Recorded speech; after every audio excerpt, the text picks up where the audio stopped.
afternoon, everybody. This is the Washoe County District Board of Health meeting for Thursday, December the 12th. We will call the meeting to order by starting with a roll call, please. Chair Novak. Here. Michael Brown. Here. Marshall Berkligler is absent. Christopher Dare. Here. Dr. Danko. Here. Oscar Delgado. Here. Tom Young is absent, and we have a quorum. Thank you, ma'am. The next thing is the Pledge of Allegiance. And Lisa, can you lead us today?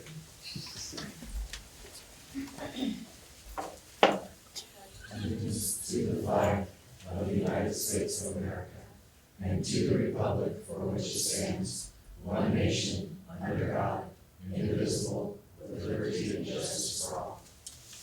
Thank you, ma'am. Okay. Next item on the agenda is public comment, and I have one public comment so far. Mr. Dean Dowell wants to talk, please.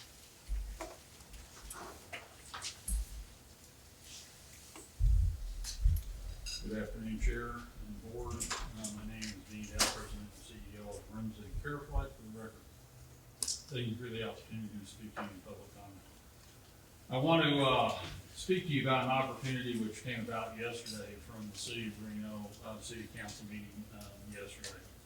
On their agenda was a review of the Reno Fire Department status study conducted by the Center of Public Safety Management.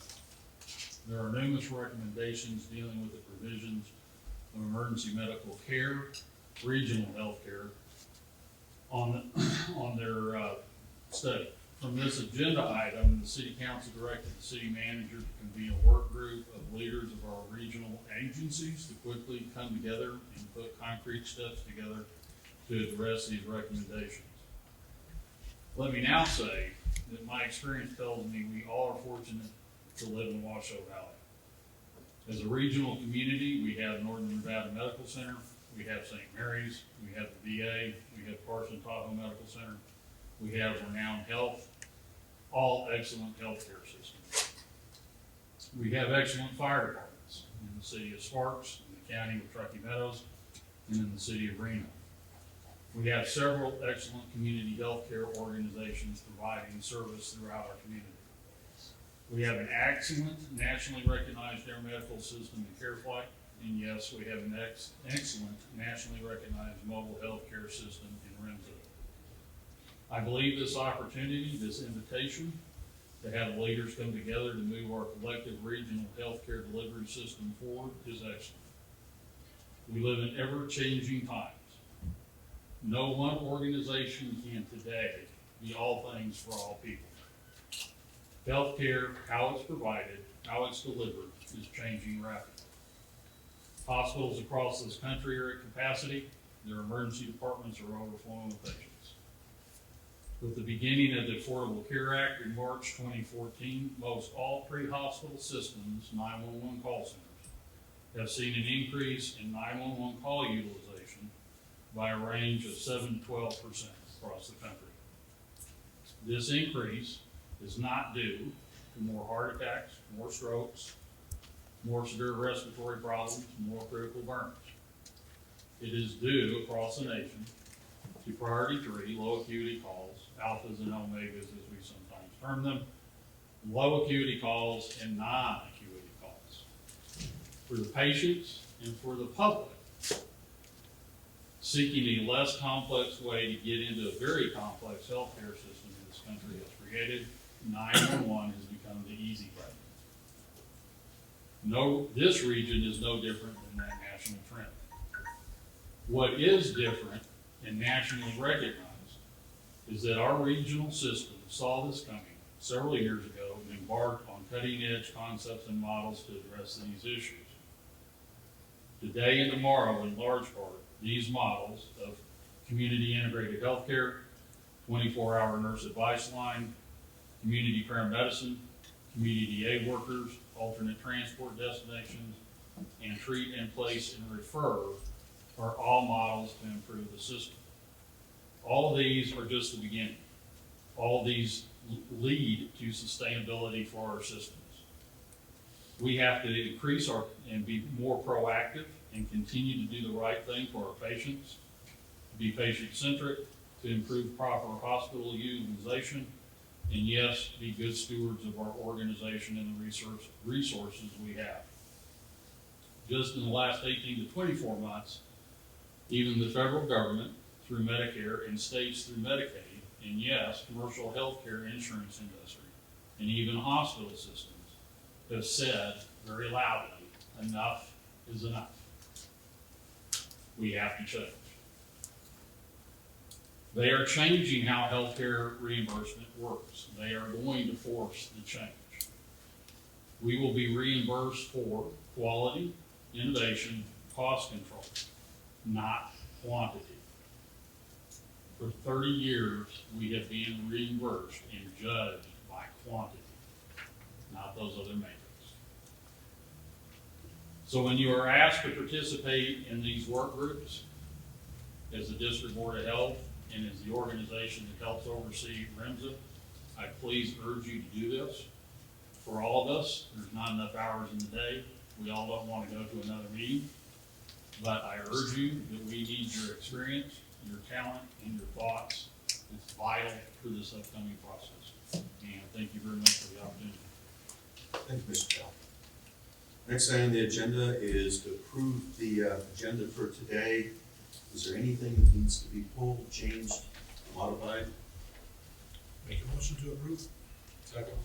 Been the first, second, all in favor? Aye. Opposed? Carries unanimously. Mr. Health Officer. Thank you, Chair Novak. Next, we have recognitions on the agenda, and we have a number of promotions that I'd like to begin with. First, I'd like to recognize Kathy Sullivan, and Kathy, please stand.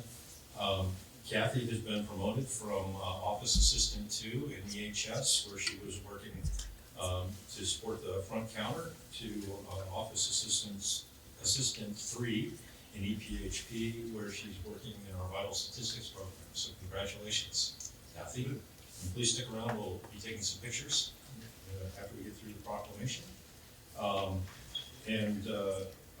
Latricia Lord is not able to be here today, but she, excuse me, has been promoted from environmental health specialist to a senior environmental specialist in EHS.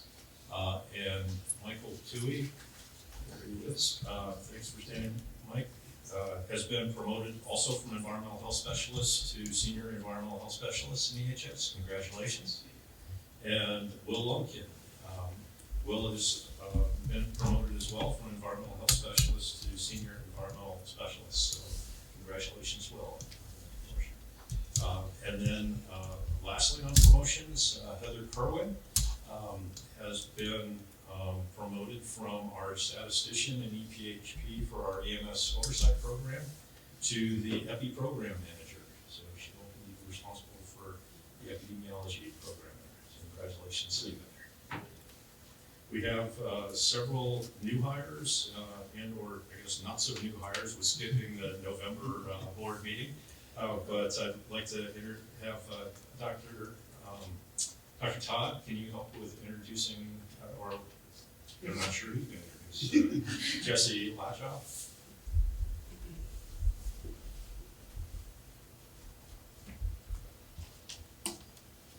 So good afternoon. Randall Todd for the record.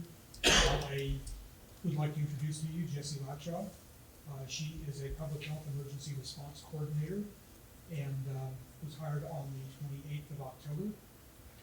She comes to us from Renown Regional, where she worked for 3 years in a couple of different positions, the most recent of which was the emergency preparedness coordinator. She is actually a maniac. Thank you. She is from the state of Maine, and her husband is also an East Coaster from the state of Massachusetts. So anyway, we are happy to have Jessie on board with us.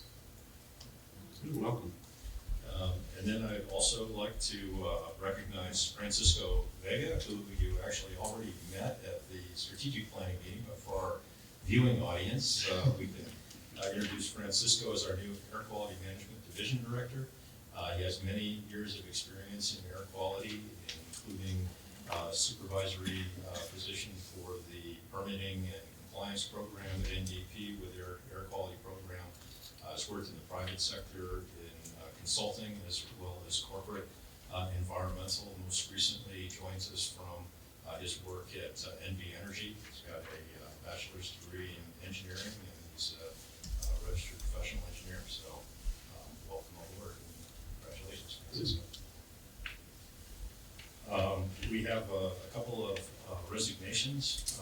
We have Brittany Dayton has resigned as our EMS coordinator in EPHP. So wanted to recognize the great work that Brittany has done for us. She accepted a position at the VA hospital as their emergency manager. So fortunately, she's continuing to work in the region in support of the emergency planning and response within our medical system. So congratulations to Brittany.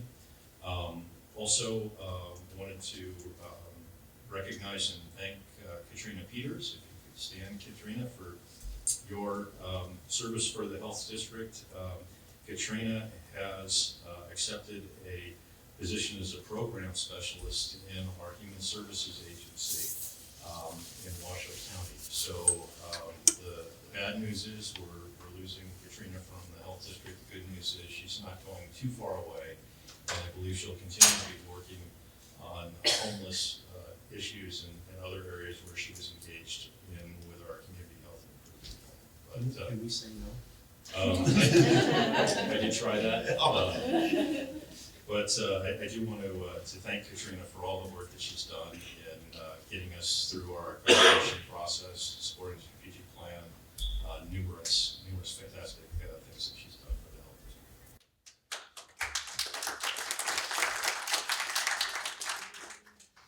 So we also then on recognitions have Shining Star recipients.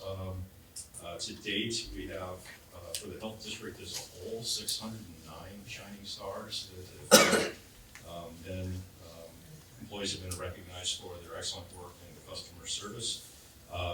Today we have folks with 3 or more Shining Stars. If I could go through the list and have people stand. Chris Balu, Chris is working in the clinic.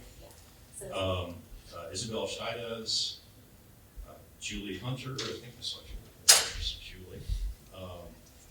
Rihanna Lavoie, let's see, Rihanna. Jackie Lawson with PHP. Janine Rosa, there she is. Congratulations, Kara Rosaborough. Alejandra Montoya Adami, she's I think working in IZ, and Kaylee Solario. Oh, there you go. Oh, there she has a wait. Thank you. Congratulations. For those, we have a couple of fairly high tier Shining Star recipients. Lorena Solario with 30 Shining Stars. So congratulations. Thank you for your excellent customer service. And Jackie Scheides, I don't think I saw Jackie with our WIC program, is now has 50 Shining Stars that she's received. So I'm very, very proud that our employees are being recognized for their great service, customer service for our community. Then next, I'd like to move on to item 6, which is proclamations. And if I could have Nadia Noel and Susan Howe join me at the podium, I'll read the proclamation there.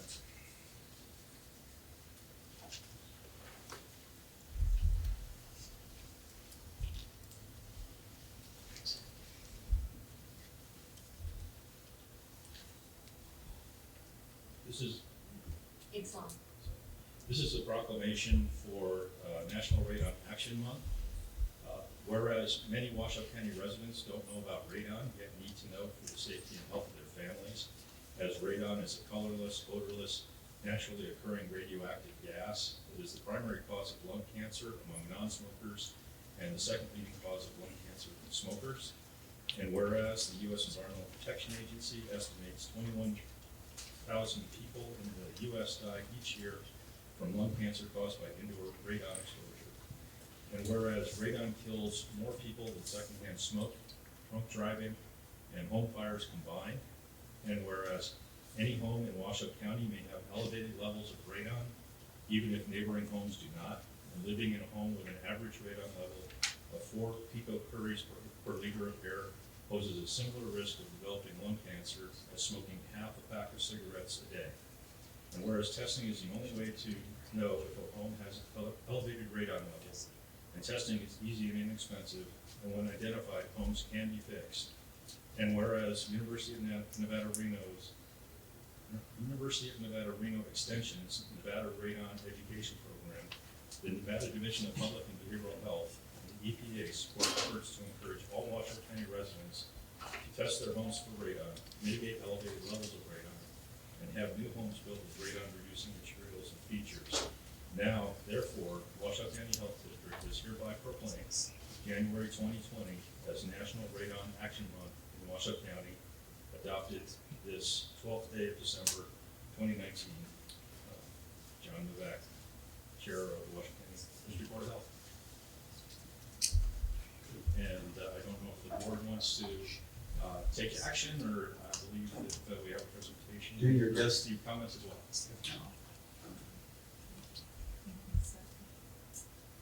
Thank you for thinking about us again this January for Radon Action Month. This is actually the 6th year of which you proclaimed and supported our service to this area. As radon is the primary cause of lung cancer and the secondary, and testing is the only way to know if there's a radon issue in a building.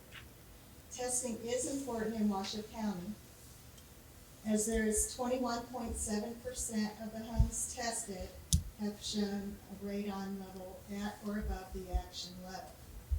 More than 12,468 Washoe County homes have been tested, and that represents 12.4% of the occupied housing units, which is not much, but it's a good amount. From valid test results, 2,372 homes have elevated levels at or above the action level. Of homes needing mitigation, 713, or 31.6%, have been mitigated, and that's up 90 houses from the last time we spoke. And since we were here last, we had 616 real estate transactions tests done for radon, and 8 new homes built radon-resistant new construction. And zip codes, Verdi is still the highest percentage among all zip codes, 89439. It's at 46.9% potential. It's followed by Washoe Valley in Burlock at 40%, and Incline Village in Crystal Bay at 35%. And in Reno, these zip codes are also at high potential, 89501, 89570, 89509, 89533, 510, 509, 520, 505, 511, and 512. So if you live in those areas, it's especially important to test, but there's no way of knowing where radon will be elevated, so testing is important in every house. And the 195 picocuries found in 89509 is still the highest in the state. And I'm gonna let Nadia take over here. Because testing is the only way to know if a home has a radon problem, and since January is National Radon Action Month, Extension will be again offering free radon test kits to all Nevadans. The cost that you're saving is $10 a kit, and we do have some here today. If you guys are interested in getting a test kit, I think we almost have enough for everybody. Otherwise, if you don't want one today or you want to go to a presentation, we're offering 5 presentations across the county, and the first one's going to be on January 9th at Incline Village Public Works at 6 p.m. The second one will be on January 15th at South Valley's Library at 6 p.m. The third will be on January 18th at Sparks Library at 11 a.m. And then the next one's on January 19th at the downtown library at 11 a.m. And the last one's February 8th at the Northwest Library in Reno at 11 a.m. There's just locations where you can pick up test kits if you're thinking, I can't go to presentation, but I want to get a test kit and I can't pick one today. You can stop by the Extension office in Washington County at 4955 Energy Way. You can go to Sun Valley GID at 5000 Sun Valley Boulevard, and also Incline Village Rec Center. People can order test kits and have them shipped to their homes, but the cost of shipping is $4, so we try and provide many locations where individuals can get a kit. If you want to know more information about Radon, you can visit www.radonnv.com or call 1-888-RADON-10. You can also find us on Facebook at Nevada Radon Education and on Twitter at NV Radon Program. Thank you again for allowing us this time to speak. And if you'd like a test kit, you can just come find us on the side over here and we'll get you one. And lastly, we have some handouts just right here. If you want some information to pass on to your coworkers or friends, there's some brochures with coupons for Radon test kits at the same spot right here. Thank you. Thank you. Shall we begin with pictures? And start with. Hold on, just a minute, let's go ahead and take a vote. Anybody to accept the report? I'll make a motion on the proclamation as presented by our district health officer. Second. All in favor? Opposed? Good, thank you. Now go. Oh.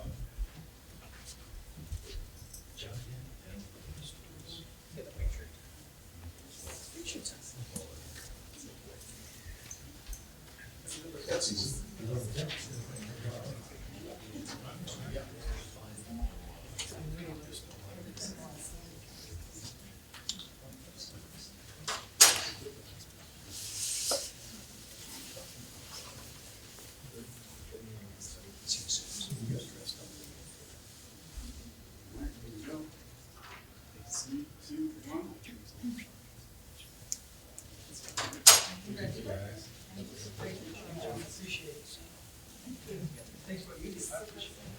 All right, Kathy?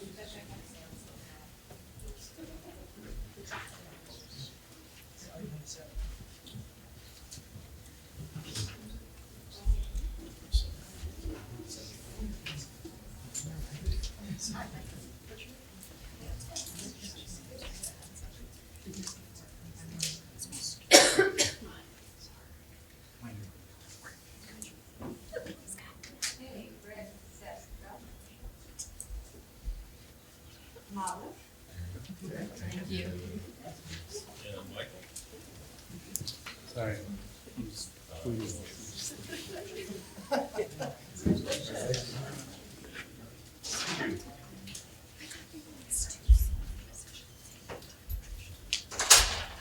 Okay, Scott.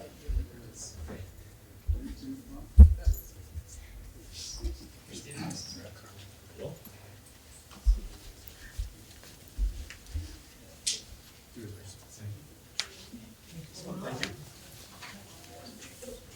Thank you.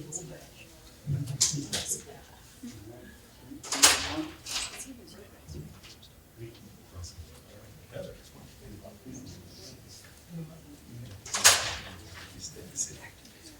Oh, come on. Yeah. Just a matter of time. 3, 2, 1. All right, and Francisco?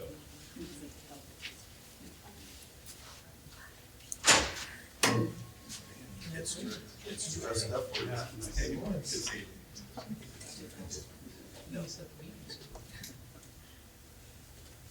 Three, two, one. All right, and, Miss, we take going away pictures?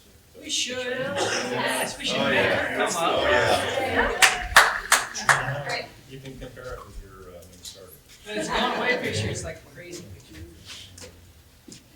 We do like a boomerang. Yeah, we gotta get to Jessica. I bet HSA doesn't do that. 3, 2, 1.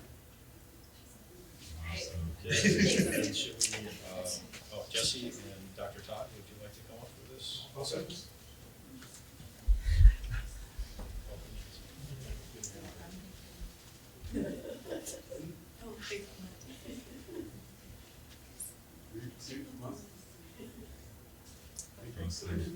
Then all of our shining star recipients.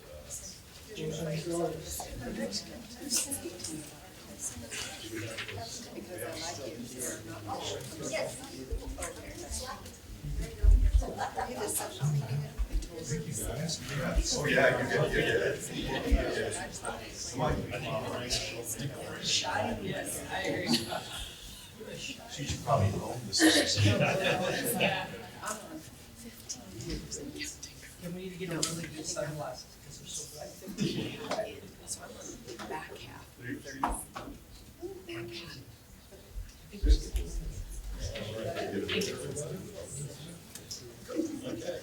I started working at Anchor when I was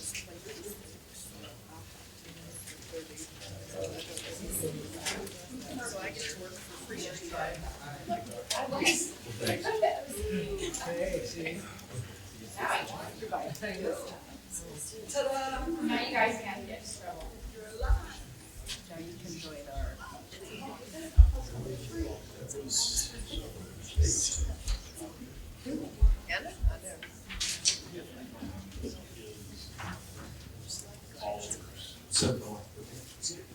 Okay, next on the agenda is Mr. Moreno, who's going to talk about the census and a complete count.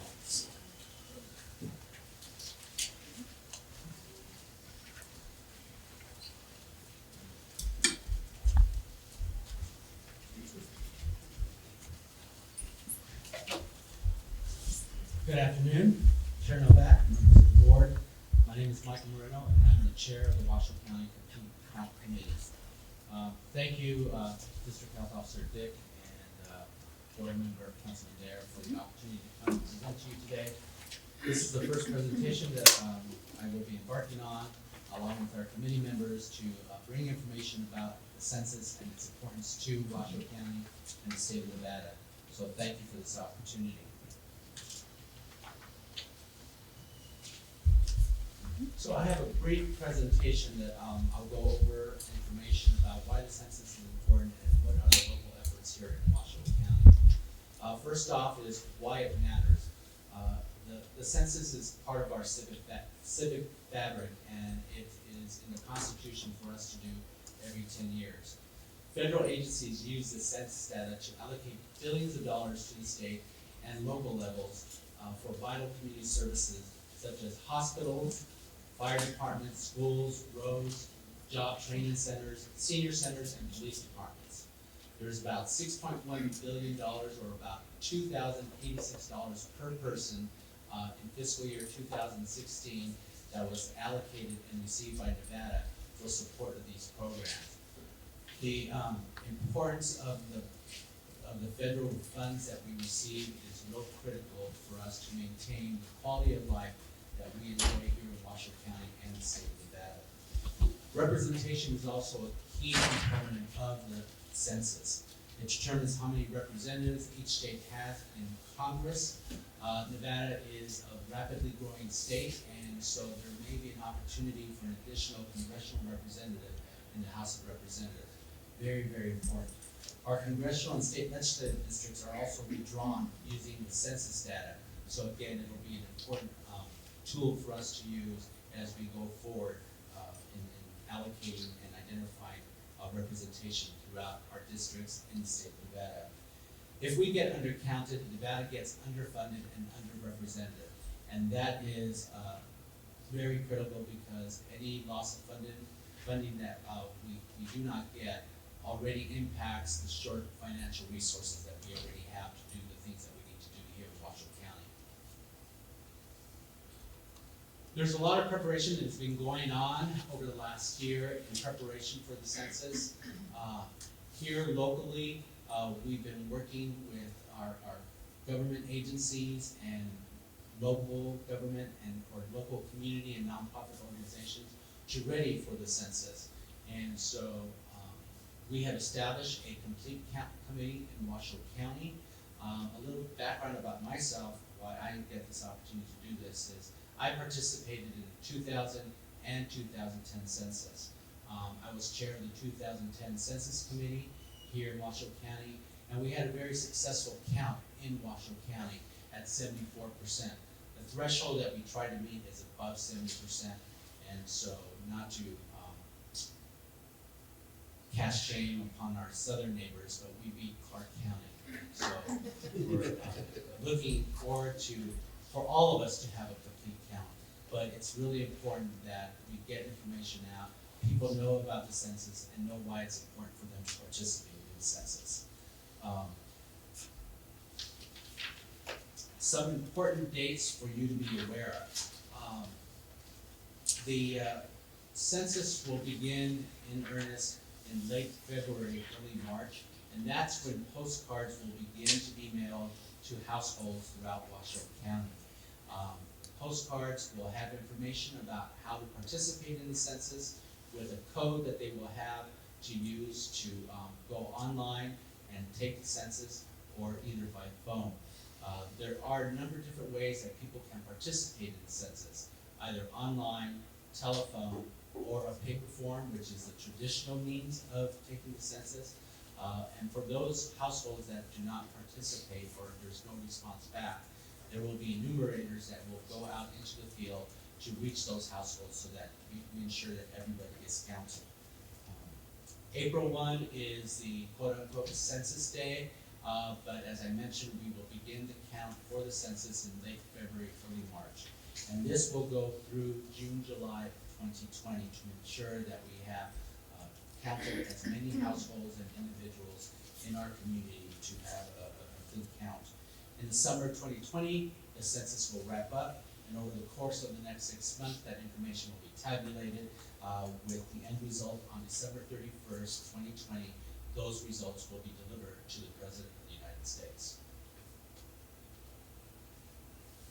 Everyone deserves to be counted, and that includes children, seniors, minorities, tribal communities, homeless, homeowners, renters, students, and so there is a widespread effort to really get out the count and meet with the various communities throughout Washoe County. The Complete Count Committee is a very broad and diverse committee.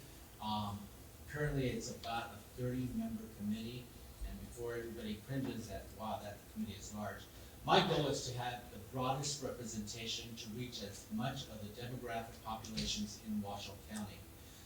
We want to leave no stone unturned, and for those of you on the board and people in the audience and folks watching this proceedings, it's important for you to also participate and encourage your neighbors, your family members, your coworkers to participate in the census.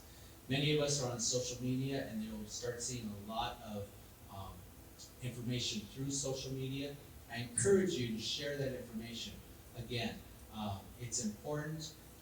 Washoe County and Nevada does not want to be undercounted so that we don't go underfunded in the coming years, over the 10 years. It's about 10 questions, takes about 10 minutes, and it's very confidential.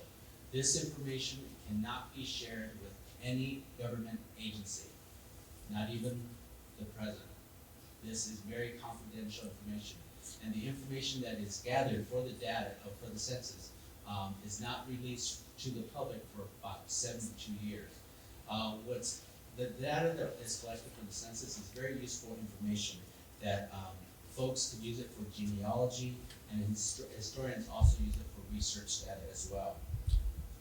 What a key change for this year's census is this is the first high-tech census that we are embarking on. Initially, the census was going to be conducted primarily online, but because a lot of folks don't have access to online resources, there is going to be the option of participating in the census through the telephone as well as on paper form. And again, as I mentioned, for those households that are non-responsive, we will have enumerators visiting those households to get the information and get folks counted. Additionally, you can go to the census, call a census, and get online assistance either through the telephone or through the website, and information is available in 13 languages. Completing the census will be very easy. As I mentioned, it's 10 questions, about 10 minutes. There was a lot of press that we all heard about asking if there would be a citizenship question. There will not be a citizenship question on this census. So hopefully that will encourage more people to participate because it's the information that we're gathering is not personal. We're not asking for social security numbers or income. It's just very broad information that helps us determine due account here in Washoe County. There will also be rural areas. There's a separate initiative with that. Rural areas will receive the paper form. So we do have some areas in Washoe County that are rural, and they'll be receiving the paper form so they can participate in taking the census. The complete count committee, what's really important for us is to reach hard to count populations. Traditionally, low income minority communities do not participate in the census, and so we have a broad group of nonprofit organizations that work with these communities to help us reach them, communicate with them, let them know that this is important and why they should take the census.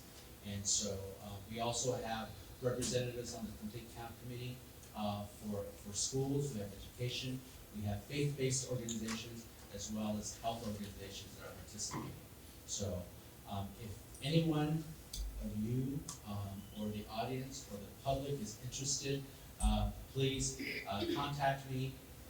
My contact information is at the end of the presentation, and so we welcome as much participation from the community as possible.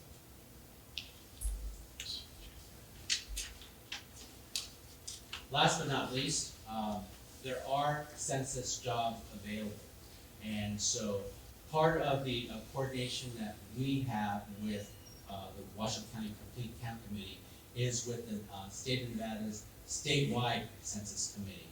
Councilman Dare is on that member, is a member of that committee, and that committee is being led by Lieutenant Governor Kate Washoe. So there's a lot of coordination that we're doing, working with that committee as well as with our local committee. We have 3 partnership specialists that have been allocated by the U.S. Census Bureau to Washoe County.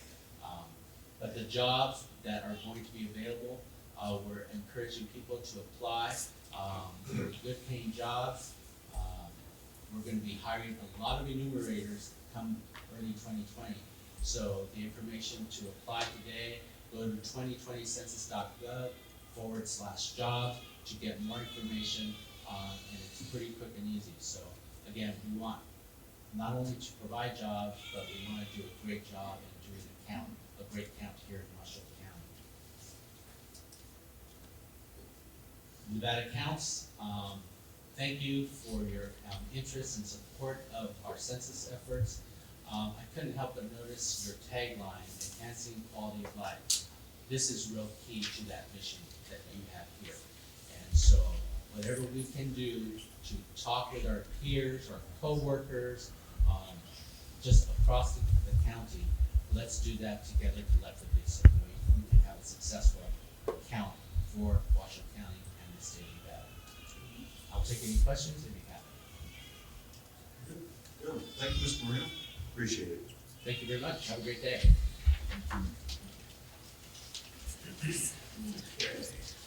Moving right along here, number 9, I think falls under Mr. Dow.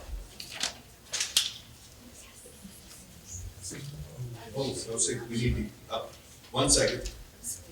We have a consent agenda. Is there anything the board members want to pull, considered separately? Hearing none, motion to accept the agenda. I move to approve the consent items as listed. Second. First and second, all in favor? Opposed? Okay, Mr. Dow, your turn.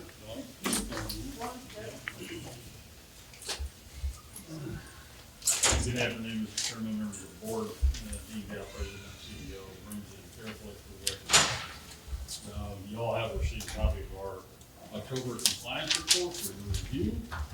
and as always, I'm available for any, questions, try to answer anything I can. Questions? I had a question. I just reading through this fun report when I had all that time in the world. Thank you, appreciate it. Looking at this, I constantly concerned when it comes to average collected is 35% of a bill of 1,292. Is there anything we need to approach and look at differently? Do we just keep doing this, hoping for the best? I think we've seen this each month now, and it doesn't seem like it's getting any better. I think the 50,000 foot view answer to your question is, there is no, easy way to solve that issue. As you're aware, and as the board is aware, Medicare, reimbursement, is far below, cost, not only for our organization, but generally across the nation. Likewise with state Medicaid. Those two things in and of themselves are about 40% of our collectibles, if you will. And then when it comes to the other roughly 35% or so, 37% that is made up from commercial insurance.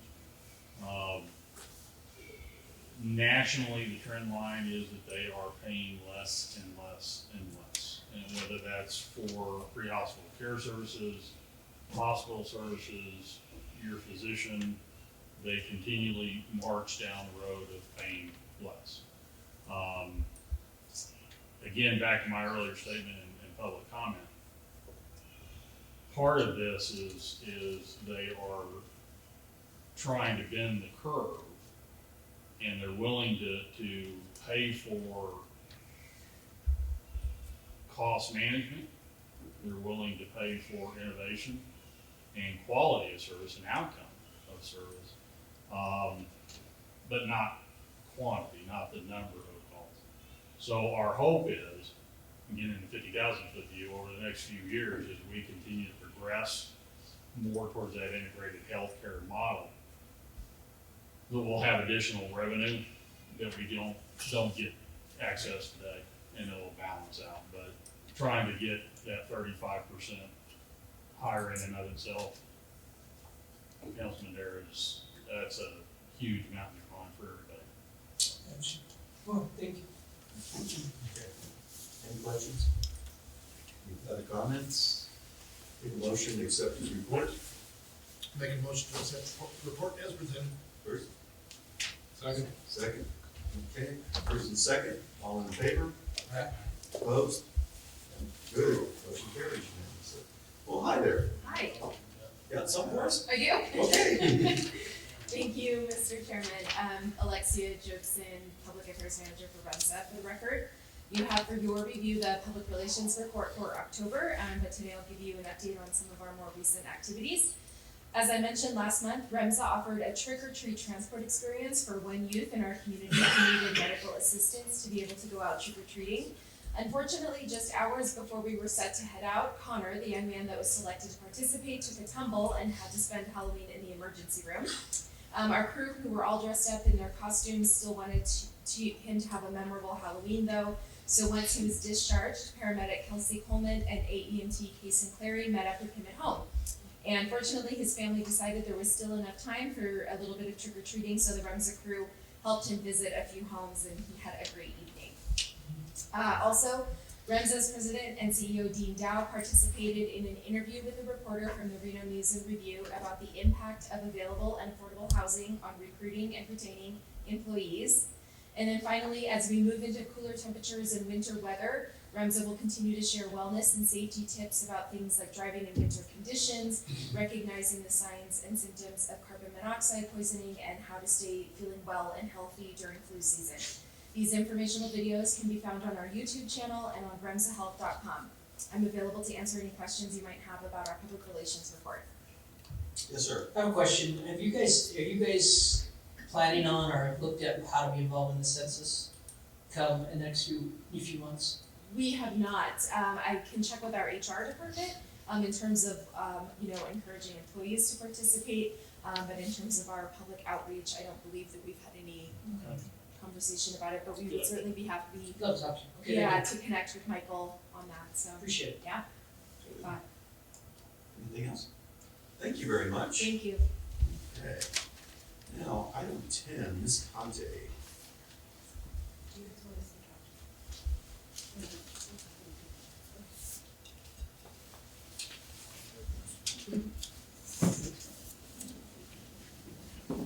Good afternoon.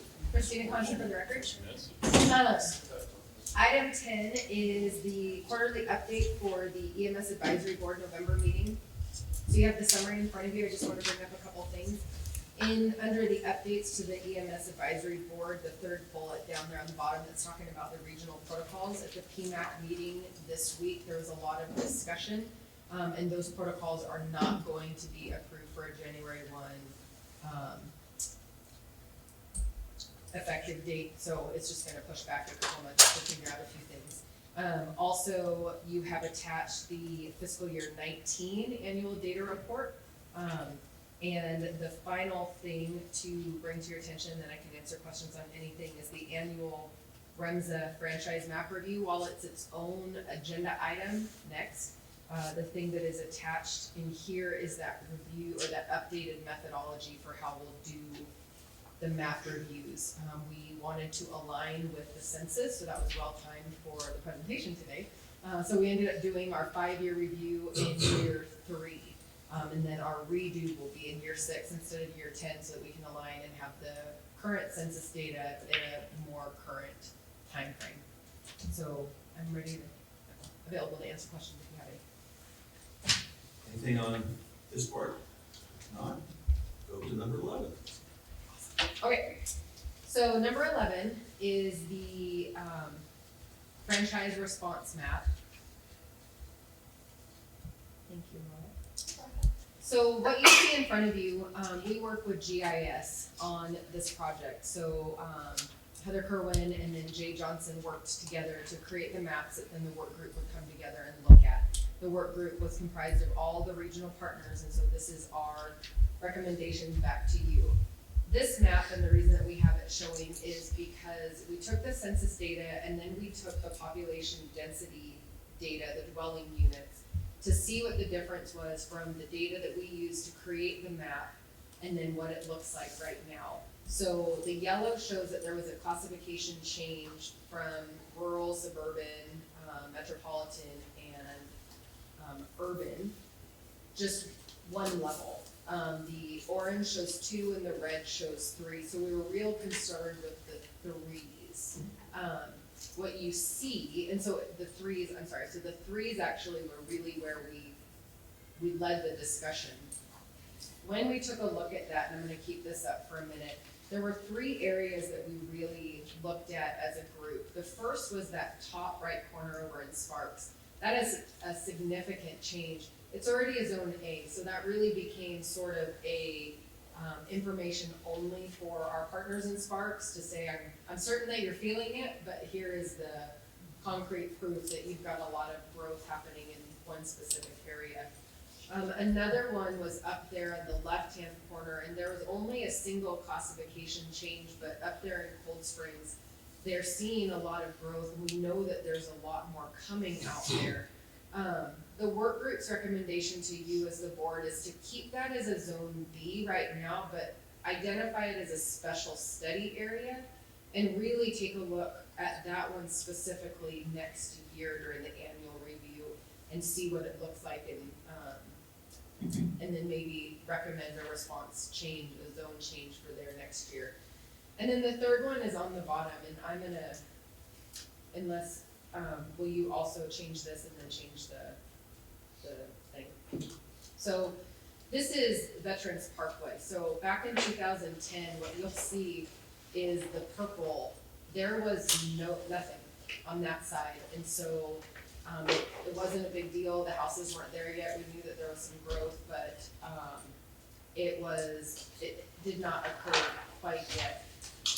What happened, as you see, is it had the significant change of actually going up to a metropolitan. So it went from nothing to the biggest one that we have. So the work group actually is requesting that this becomes a zone A. It's also an odd shape, so, you know, it rounds it out very nicely. But it incorporates off Veterans Parkway down in South Reno, in the Devontae Ranch area, what that looks like. That growth. So the map that you would be approving, should you go with the work group's recommendation, would be the next one, and what you'll see is, yes, please. I'm sorry, but it's on. There's the circle, and so this is obviously the circle crater, but this is what your response map, if you guys approved it, would look like. Because it's such a small change, we believe that we can implement this actually beginning January 1. But we would be looking for your input on that and your thoughts. That does create the same issue that we had before as far as compliance goes. It splits the year, but it's nothing that is insurmountable. I leave it to you for discussion. Okay. Yes, sir. I can just confirm, I know in our beginning one, in Sparks area, that's definitely our highest growth area, and it's without question that would be accurate, so. And your chief, we pulled it out for him, and he actually asked for some special, that to be kind of a special area just to keep watching it, because maybe different response modalities need to be employed over there. Okay, any other questions? Okay, go sir. Thank you, Chair. I think this is appropriate for both, this conversation. Yesterday at the City Council, we had a pretty spirited conversation in relation to the new, we had a report that was done regarding our fire department and conversation related to EMS and CAD and so forth. And I think that's what, your public comment, President Dean spoke to. Hearing from you, Ms. Conti, where is the city of Reno in relation to communications with all outreach that you've done in terms of making sure that we are playing right with all of you guys in terms of communication with EMS as a priority, dispatch, CAD, ABL, and so forth? I don't know if that'd be appropriate on the side, but throwing it all out there, right? Yeah. So and maybe we could take this as a side conversation, but I just wanted, since she's up there, is an opportunity for us to have that further conversation. So Chief Brown here, you submitted a report, you submit reports monthly. We want to make sure that we're being responsive and just kind of want to put it out. Just as kind of a point of procedure, let's go ahead and accept the map. If you want to move back into the next item, we can do that. But it's, yeah, just a point of. Sure. Okay. I need a motion to accept the change in the map. I will move to approve the change in the map. Second. Okay, first and second, all in favor? Aye. Opposed? Hearing none, it's passed. Under 10, under Medical Services Advisory Board, you want to comment on this, or do you want to wait until the January meeting? Don't you have a January meeting for this group? So I think it was. For the next meeting, we'll continue with that, so any directions for. So I think if we were to reopen item 10, then I think that it would be within the public meeting law to be able to talk about what Councilman Delgado was just asking. Does that work for you?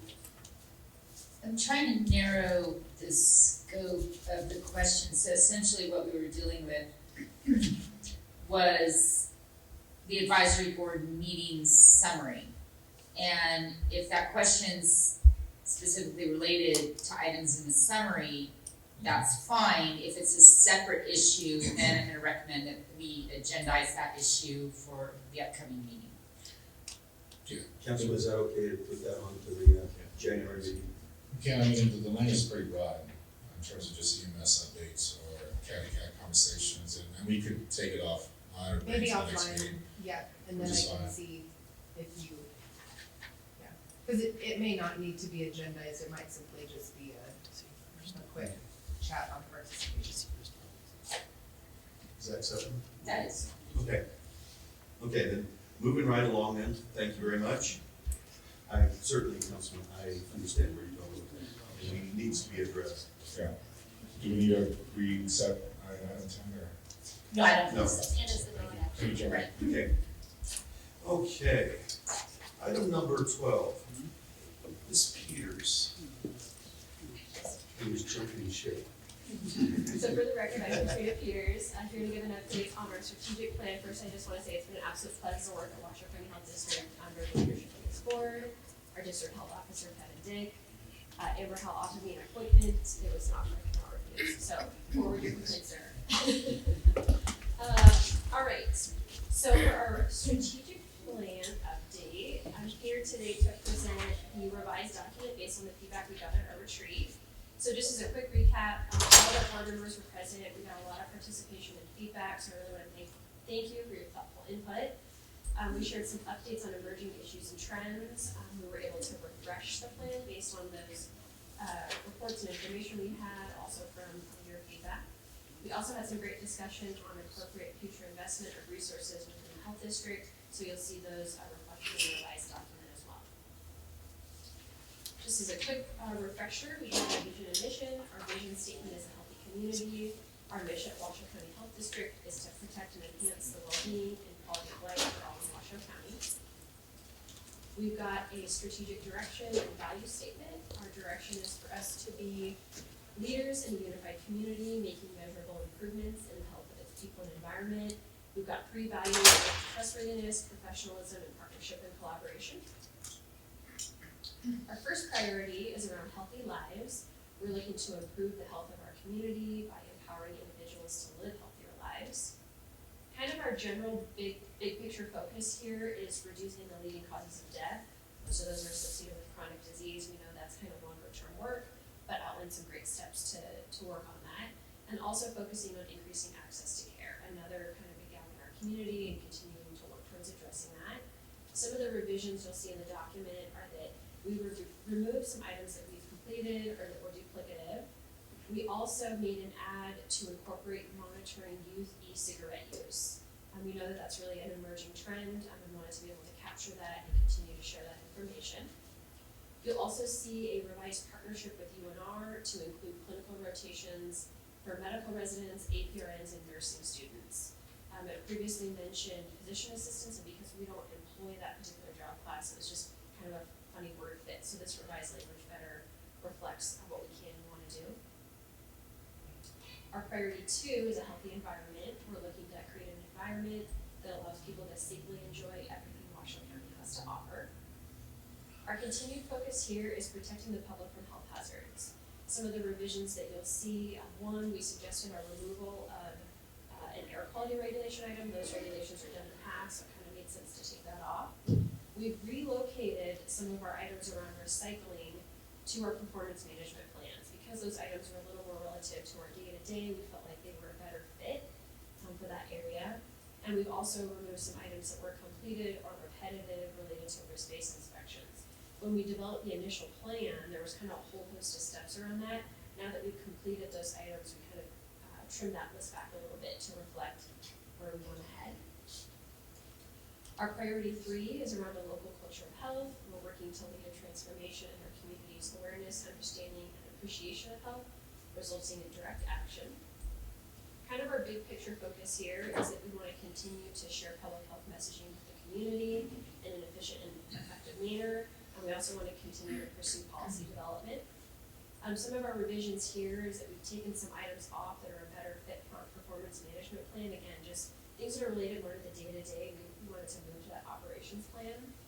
We've also put in some revisions to reflect some better metrics around social media engagement.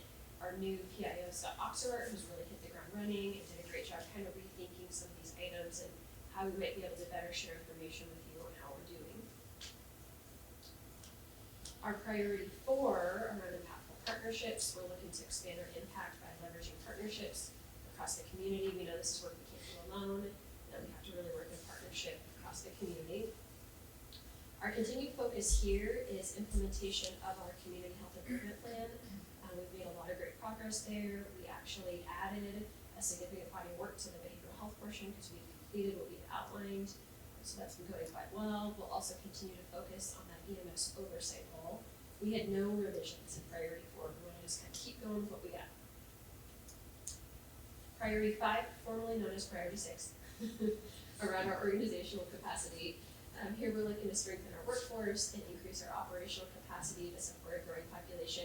We flip-flopped 5 and 6, so when we do our annual retreat, we can end with our fiscal focus, that's our new priority 6. Here, our kind of big picture focus is to continue to train and develop our staff. We're gonna be bringing in some outside trainers over the next year to meet some of the needs identified in the workforce development survey we did. We're also gonna continue to work to maintain that public health accreditation we received in September. We included in this section some of the increased staffing that we discussed during our retreat. So you'll see items in there to add a public health nursing supervisor in CCHS, a public health investigator with our EPHP group, funding for a developer to work with Acela, that's our regional permitting system, lots of opportunities there for improvement. And then also to fully fund with local dollars our communications program manager. We're also looking to add some staff to expand programming to meet community needs around behavioral health. So you'll see all those items reflected in the plan.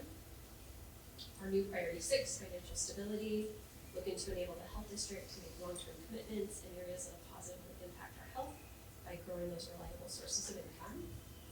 Here, our focus is just to maintain financial stability. This is kind of the shortest section, but a really important one. Some of our revisions, again, we just flip-flop 5 and 6, and then we remove the item relating to forming an agreement with the county on COLAs. Given our health and fund balance, we wanted to kind of put pause on this one, so we're suggesting removing it at this time. Some of our next steps, we'll continue to do our semi-annual reporting on our strategic plan progress. I promised to find Kevin someone better than me, so I'm gonna do my best to meet that. We also have some items that we'll be tracking in our new performance management system. We wanted to really kind of map out what our operational goals are and get that in an online system so we can track that, and we're doing that all in a new system. So with that, I'll take any questions. Any questions? Comments? Hearing none, I'll take a motion to accept the report. Make a motion to accept the report as presented. Thank you. Second. Second. All in favor? Opposed? None. Ms. Peters, thank you for a tremendous amount of work on all our behalf. You've got a lot of stuff that comes up that's very visible to all of us. I know we got a lot of people pushing behind you really hard, but thank you very much. Congratulations on your good job. I still don't want you. Thank you. Okay, moving right along. Mr. Dick. Yes, thank you. The next item is for the 2020 meeting calendar, and so we've included a proposed calendar. I'm sorry, let me start over. Thank you. This item is for approval of the 2020 meeting calendar, and we have the calendar attached to the staff report. We're proposing that we basically stick with the approach that we used this year, where we have our meetings on a regularly scheduled date of the 4th Thursday of the month at 1 p.m. through October, and that we schedule our strategic plan retreat for the 1st Thursday in November, the 5th. We schedule a tentative Board of Health meeting in November on the 19th, so the 3rd Thursday, to be able to accommodate the Thanksgiving holiday. And again, tentatively with the idea that if we have nothing critical, we cancel that meeting, and the December meeting we're proposing to schedule on the 17th of December. So 2020 is a leap year. And so with 29 days in February, Christmas will fall on the Friday of the week following the board meeting that we're proposing on the 17th. So we think that provides enough time between the board meeting and the holiday. And also it's quite a compressed schedule between Thanksgiving and the board meeting as far as pulling together the packet we experienced this year. And so we think it would be better if we could schedule that for the 17th. So that's the basis for that. Good. Any amendments, changes? I'll take a motion to accept this. Move to accept the schedule. First, second, Second. just Brandon. Okay, all in favor? Aye. Opposed? Accept the calendar for the Washoe County District Board of Health for next year. Okay, now we're moving on to our committee reports, our division reports. Mr. Vega, you're up.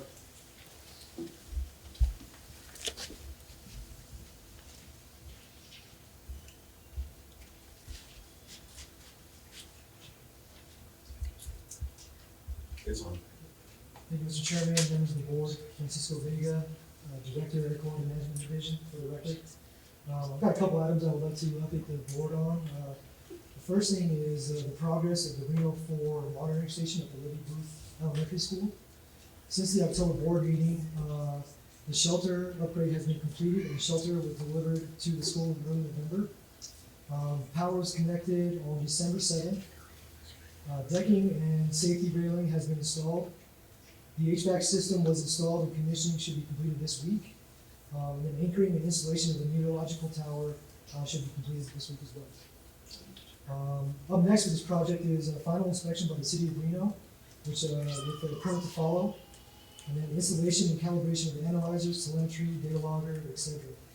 What this all means is that we're on track to begin collecting valid data at the Reno 4 site beginning January 1st, and having the Reno 3 site completely removed by February 1st. With all of this, I would like to recognize Craig Peterson, Daniel Timmons, and Michael Crawford of our monitoring group for all their hard work in making sure the monitoring station was ready for data collection January 1st, while also completing all their day-to-day duties at the other monitoring sites. The other thing I would like to update the board on is the Volkswagen settlement distribution. In November, the second round of VW competitive grants were awarded to help fund clean diesel school buses, zero-emission electric ground equipment for the airport, for airports, and compressed natural gas powered refuse trucks. Specifically for Washington County, Waste Management was awarded $225,000 for the replacement of 5 diesel-powered refuse trucks with much cleaner compressed natural gas trucks. Replacement of vehicles such as these allow us to further our mission to protect and enhance the well-being and quality of life for all of Washington County. The county, in partnership with the state, will continue to look for opportunities such as these to improve the quality of life of the citizens of Reno, Sparks, and Washington County. That's all I have. Any questions, comments? Thank you, sir. Ms. Wright.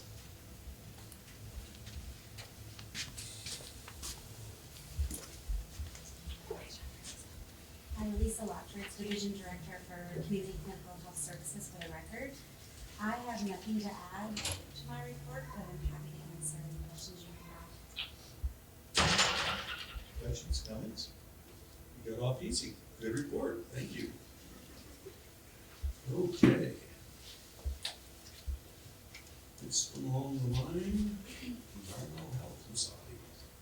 I don't have anything else to add, but I'm available if there's any questions. I think you're lucked out too. Thanks. Okay. I think Dr. Todd, you must be next.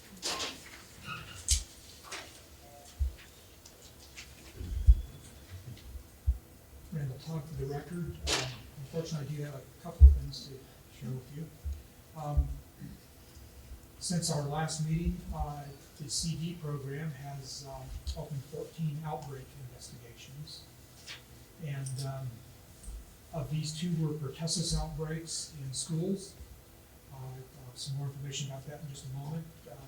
2 of them were hand, foot, and mouth disease in daycare. 1 was a respiratory syncytial virus, also in daycare. 2 were GI illness in schools and influenza-like illness outbreaks in 3 daycares and 4 schools. So, going back to pertussis, we had 7 confirmed cases of pertussis at Bishop Minogue High School, and there were, in addition, 3 probable cases there. At DeMonte Ranch High School, we had 3 confirmed cases and 2 probable cases at DeMonte Ranch.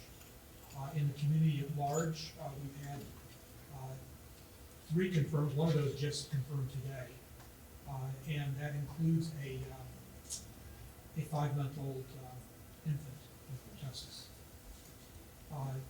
Overall, so that's overall 13 confirmed cases, and then we have 11 probable cases of justice. So that's been keeping my staff rather busy. The other thing I will mention more specifically is on influenza. And for that,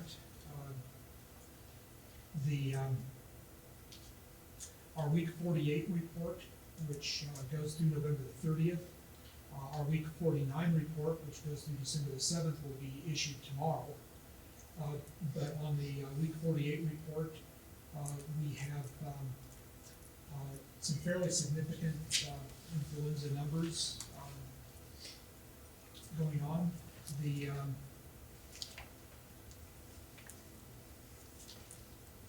We reported a total of, so we have 12 healthcare providers that participate in our surveillance, and they had reported a total of 283 patients with influenza-like illness. That's for the week ending November the 30th. The percentage of persons seen with IOI by the 12 providers was 4.2%. That's above the regional baseline of 2.4%. By age group, the influenza-like illness activity was highest among individuals 0 to 4 years of age at 18.4%, and lowest among the 65 plus year age group at 0.6%.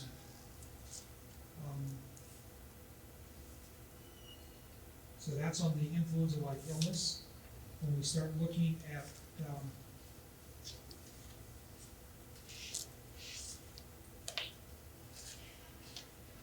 when we look at the ILI activity over time, this is we are well above where we have been in any recent previous year. At this point in time, it's not as high as we've ever been, but we are significantly above the recent years.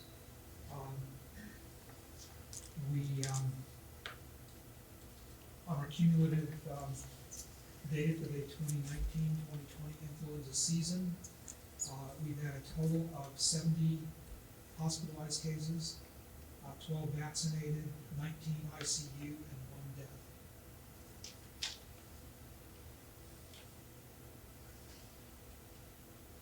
And I think that's, you can go online and get our report and read more details if you'd like, but that's kind of a broad overview of what's going on flu-wise. Yes, sir. I heard that, and I don't know if this is true, so why I'm asking, is that the flu shot may have not been the right strain again. Is that accurate? Do you have any truth or not truth to that? I have not heard that specifically. One thing that has been a bit unusual this year is that influenza B has been very prominent early in the season. Normally, the season starts with influenza A, and later in the season we may see an uptick in our influenza B cases, but that's not been the case this year. We've had a significant amount of influenza B. And as far as the vaccines are concerned, we continue to promote them, and even when we don't get a perfect match, having the vaccine is better than having no protection whatsoever. Gotcha. So there's nothing we do nothing to shift what we're doing. We just go through the season and do our best. I mean, I'm amazed at how often people that do the surveillance to see what and make a prediction as to what strains will circulate in the coming year, that they get it as close as they do as often as they do. To me, that's just mind-boggling. Gotcha. Thank you. Dr. Scott, are we tracing the A and B trend about the same level as the national? I believe we are. Okay. Okay, we're all good? Okay, Mr. Dick, thank you, sir. Thank you, Chairman Novak. Wanted to highlight a few things from my report for the board. And one is the FEMA statewide exercise that we participated in November was called Silver Crucible, and that was a complex coordinated terrorist attack was the scenario. And so I was involved with that over the 3-day course of the exercise, as were the EPHP division and staff, EHS and air quality staff also participated in that, I believe. Correct me if I'm missing anybody, I should be acknowledging Ms. Conti. But I can tell you that Ms. Conti and her staff were very busy in this exercise. The scenario involved various terrorist cells that were calling themselves, I believe it was like the New Symbionese Liberation Army. Their flag looked very similar to the old Symbionese Liberation Army from the pictures from the cell that was raided here in the Reno Sparks area. There were concerns of contamination of our water supply. So the scenario was that the place here in Reno that was raided had maps and overhead views of the Tumwell water treatment facilities. Down in Carson City, there was a cell that was raided that had water bottles that were contaminated with botulism. And then, so there were those concerns on the water supply side of things. And then there were other incidents that included a school bus rollover that was a multi-casualty incident. There was an active, I guess it wasn't an active shooter, but an active knifer scenario, I don't know what you call those, associated with a graduation occurring event at Redfield campus. And then there was a bomb scenario at the school bus yard down off Toll Road, and shootout there, I think, with the suspect. Did I get it all right? Yep. Okay. And so it was quite a large exercise involving all of our agencies, the state EOC. They were also exercising down in Las Vegas, Henderson, Clark County area. I think we've learned some lessons from it, as we're supposed to do. But I did want to commend Christina Conti and her staff. They were involved in the medical unit aspects of the exercise that occurred with the MCI. There was, they also were participating in the actual live exercise scenarios that were occurring, lots of moulage, and people that were the victims from those events. The Alpha plan was implemented as we had self-transports going on in several multi-casualty incident locations. There was a mass fatality. There were a number of fatalities that triggered the mass fatality plan, and so the ME's office was engaged with that. And then on the third day of the exercise, Christina's group mobilized the Family Assistance Center and did the exercise for both reunifying family members that had been victims of the attacks and were hospitalized, and the notification of families of fatalities of the events. So it was quite a big exercise, and we're still doing after action meetings regarding that event. We had some ripples that came at us from the state with how they handled the bottled water contamination that were a little bit catastrophic for us. But I think we've got them pointed in the right direction eventually, and learned a few lessons. I also wanted to mention the Truckee Meadows Healthy Communities. It's now official that we received the Robert Wood Johnson Build Health Challenge Grant. That's for proposal caring for Reno's elderly. We've talked about the high rate of senior suicides that we have in Washoe County, twice the national average, and twice the national rate, 4 times the national rate for 85 years and older. This proposal is to create a kindness epidemic, to break down social isolation and create connection. Focuses on the 89512 zip code area. Robert Wood Johnson's very specific in wanting a very local, data-driven, upstream and innovative approach. So we had a team that went back.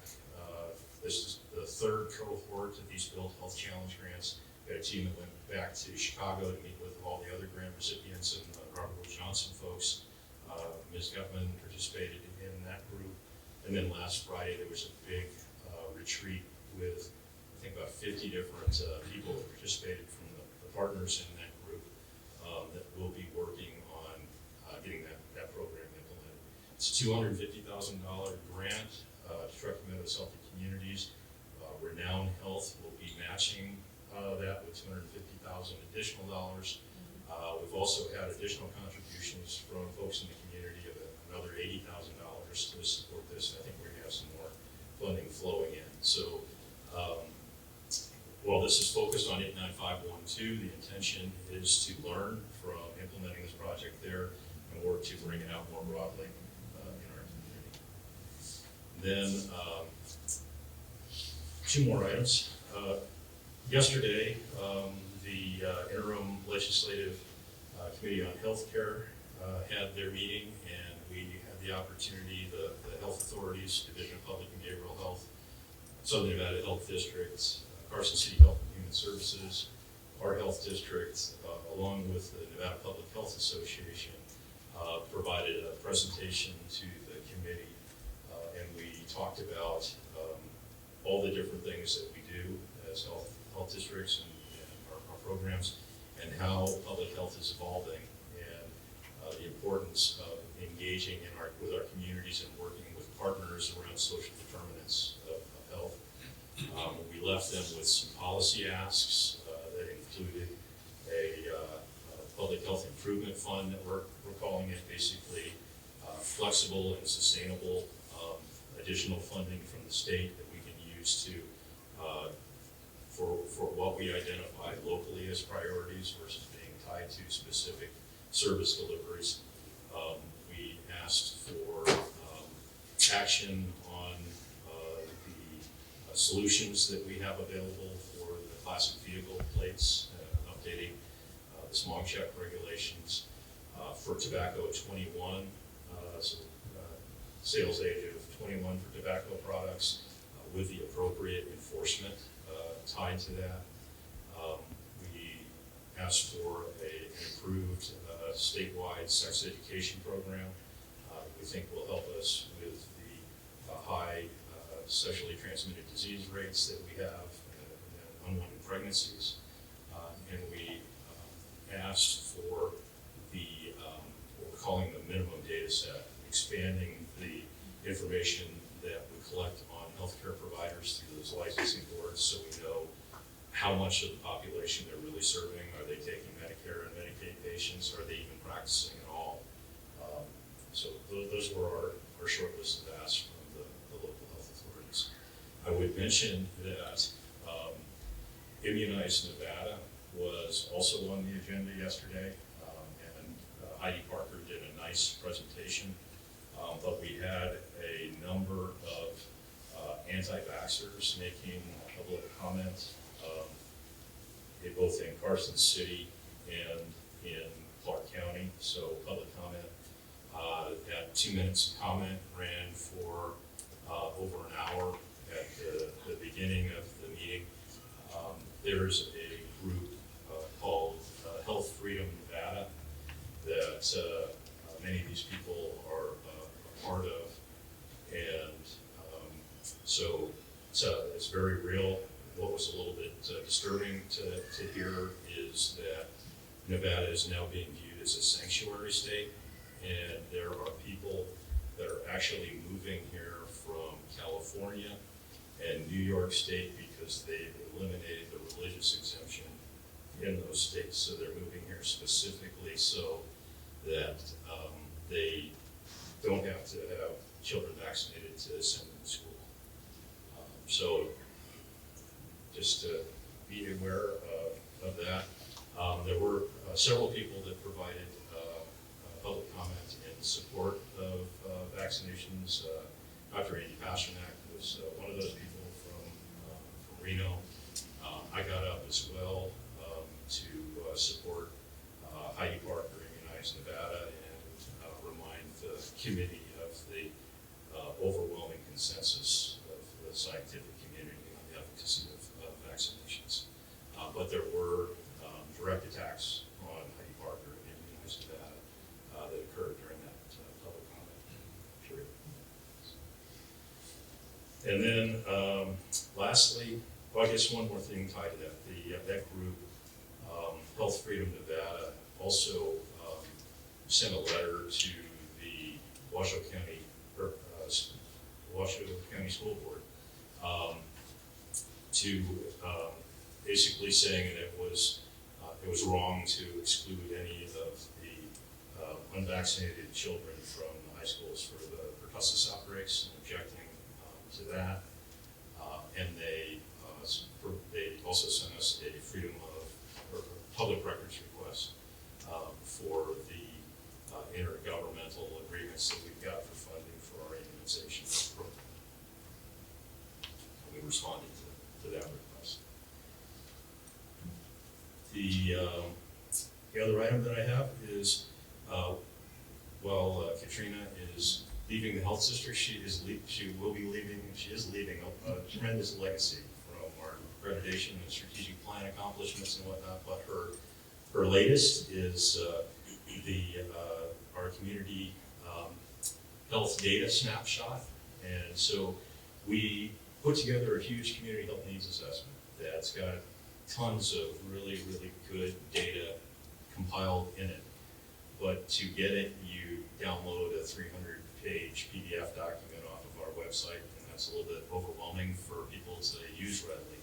And so this is designed to, for us to be able to highlight data from our community health needs assessment, chronic disease report card, other things. We have the opportunity to build this out with other pages to provide a nice presentation that explains the data and why it's important, puts it in context, has a lot of good graphic capabilities to it. So Laura, if you could maybe click on the social determinants page. And Katrina, if you want to add anything to this, why don't you go ahead. I'll just say, exactly like Kevin said, we got some feedback that folks really appreciated. The needs assessment is a great resource. Mike? All right.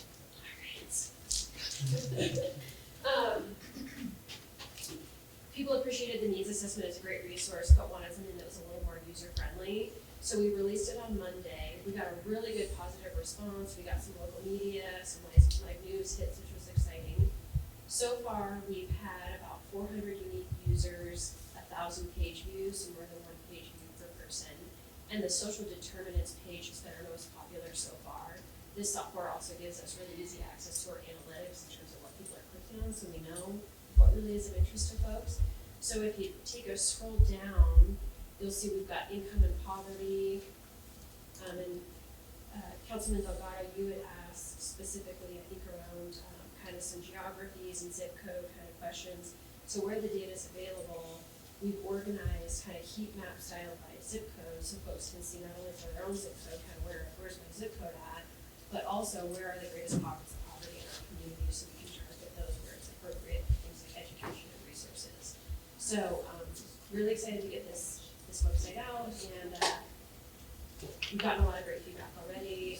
It's very customizable, so if folks have any specific needs, we have the capability to develop a web page or a report specific for you if there's something you wanted that you couldn't find. So that's just showing different how many people are in low poverty level in different zip code areas. And Ms. Rogers, if you could, at the top corner of this chart, there's keep moving up.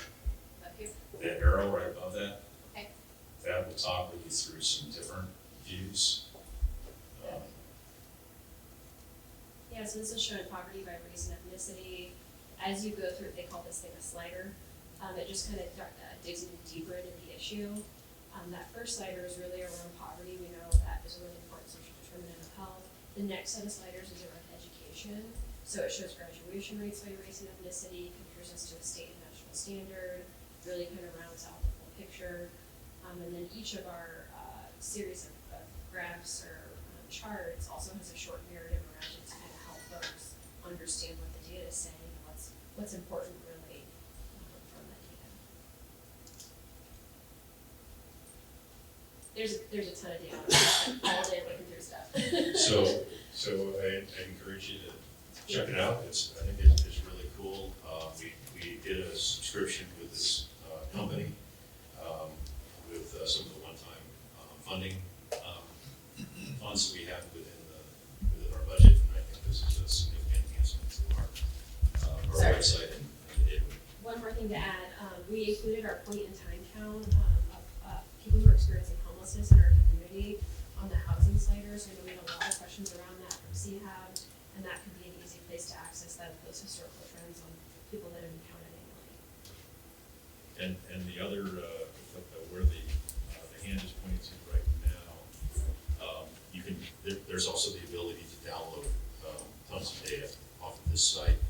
You can capture the graphics off of it, so we're hopeful this will also be a good tool for us to use and for the media to be able to use if we've got special information that we're trying to get out and that they can grab and help to use in their stories and make the stuff more accessible for the public. So, and I was glad I was able to get Katrina up and presenting one more time in her last quarter. That concludes my report. Comments, questions? I do have one. I had the opportunity to go to the training, the Family Assistance Center. They did a fantastic job, and the cool thing, I got to see it, but I had a lot of different people that were there helping doing different things, and they really, it's some of those things, the more we can show people what we do and how we are working to protect them, it was just ran very great, good job, but also, I think they all had a lot of fun, and in the future, it's something to be a part of, but keep doing it. I think it sets us out big time, especially because there are a lot of cities that don't do any of this stuff. A lot of counties don't do this stuff, so it's a big deal. Good job. Anything else?